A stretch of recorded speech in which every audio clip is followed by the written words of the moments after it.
बतानी थी वो बताएंगे। बाकी ये है कि कहीं से कोई बचे नहीं, इसके लिए आप लोग के पास जो भी जानकारी हो हमें नहीं बताइए बेशक, लेकिन आप पुलिस को शेयर जब तक नहीं करेंगे तब तक तो नहीं मालूम चल पाएगा। पुलिस को तो शेयर करना ही पड़ेगा। मतलब किसी से उनका कोई प्रॉब्लम था, कुछ था, ठीक है, तो उसे बता दीजिए सारा कुछ। भैया तो होता है ना, 7-1 सप्ताह के अंदर किस किस का फ़ोन है, कितने बार फ़ोन है, लास्ट फ़ोन किसका है, सेकंड फ़ोन किसका है, थर्ड फ़ोन किसका है, मिड फ़ोन किसका है। जब फॉरेंसिक से लेकर के जब पूरी की पूरी चीज़ें होती है,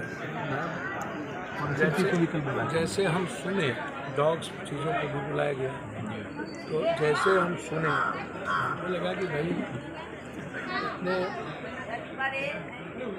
मुलाकात कई बार हुई। तो शराब की पॉलिसी में भी हमको समाज सुधार हमारी गवर्नमेंट की, नीतीश कुमार जी का बिल्कुल वह समाज में सुधार की जो उनकी फीलिंग है वो उसको हम कंप्लीट मजबूती से तवज्जो देते हैं।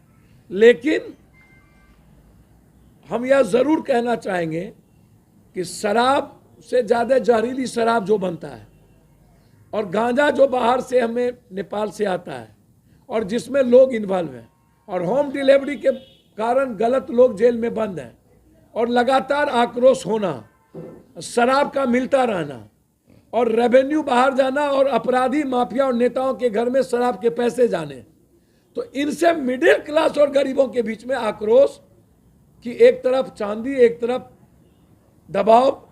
तो मैं समझता हूं कि शराब की पॉलिसी पर एक बार पुनर्विचार हो, रेवेन्यू इसकी 70-80% बढ़ा दी जाए, पंचायत और प्रखंड स्तर को, पंचायत को छोड़ दिया जाए, प्रखंड पर 1 और जिला के बड़े होटलों में 3, 4, 5 को चयन करके, ताकि रेवेन्यू गवर्नमेंट के पास हो और माफियाओं के कारण इसका बेनिफिट आम आदमी प्रभावित ना हो। शराब की पॉलिसी भी इम्पोर्टेंट है। पासी समाज के अधिकार के लिए तारी पॉलिसी भी चेंज होना इम्पोर्टेंट है। बालू जिससे लगभग बिहार के 13 करोड़ में 1 करोड़ परिवार इससे प्रभावित है, ये भी इम्पोर्टेंट है। और इन सब कारणों से जमीन, शराब, बालू माफिया, इन सब कारणों से अपराध और चीज़ों का ग्राफ बढ़ा है, जिस पर सरकार को कड़े कठोर कदम उठाने चाहिए और अपराधियों के साथ कोई समझौता नहीं करना चाहिए।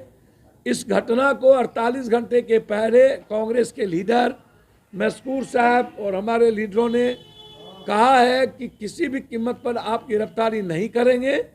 तो सामूहिक तौर पर कांग्रेस के नेतृत्व में, कांग्रेस के साथ मिलकर हम लोग संघर्ष के लिए बाध्य होंगे और फिर हमारी आवाज़ दब नहीं पाएगी। इसीलिए इस मर्डर की घटना को हम लोगों ने बड़ी गंभीरता से ली है और इस पर हम लोग अस्थिर नहीं हैं, चैन से नहीं बैठे।